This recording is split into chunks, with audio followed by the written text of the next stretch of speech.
I think for new parents who are faced with the challenges of what do we do now, I really think that there's two pieces of advice I would give. Number one,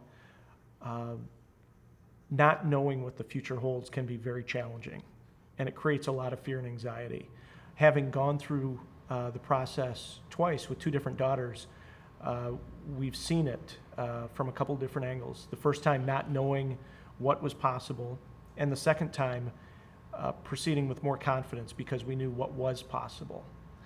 And the second thing I would say, I guess, would be knowing that there's others there, professionals who are able to help, getting them involved very early in the process and not losing time, being very active, and doing everything you can really to try to get your child on that path. Bringing the professionals in early, I think, is absolutely critical. When I think about how the vision for Maddie has changed, initially, after she was born, we found out that she had Down syndrome.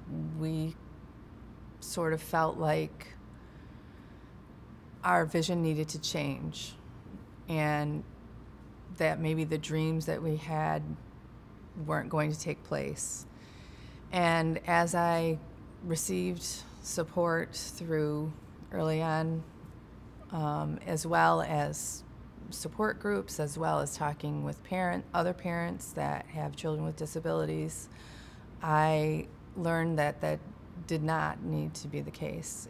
The route you may take along the way may be different, but you don't need to change your vision. If you're not for sure, that's the time to really call, because you want to rule out everything. The word early on to some people can be threatening, that these people are going to come to your house. You know, like we said earlier, it's just another person coming in and telling me how to do, or, you know, spying on me. And that's not true, not true at all. These people are here to help you. They do a fantastic job, and give them a call. Get involved with it early on and let them provide the services that your child needs. Your child's going to have an amazing life.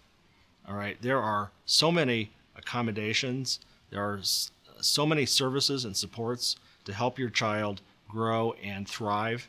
Get the treatment right away, get the tests done, the evaluations done, talk to people. If somebody tells you no, go to somebody else, because you never know.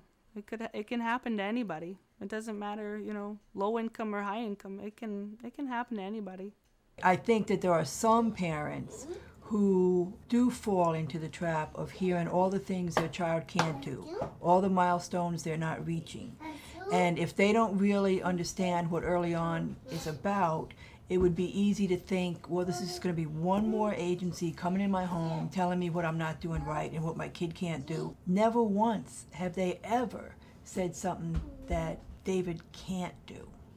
And even when sometimes I'll say something that I'm concerned about, that I think he should be doing but he's not doing, their answer is always positive. Well, don't worry, we're working on that and he's going to get there. If I were to encourage parents, I would definitely encourage them to get involved with early on right away. It was a wonderful experience from us. It was something I would never take back, because it was just very rewarding, not only for my child, but for my husband and I also. The law provides for an individual determination of what's going to help a child grow and succeed.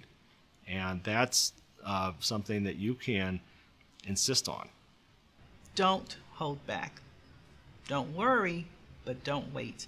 Make sure that you just call us and we'll be there to support you.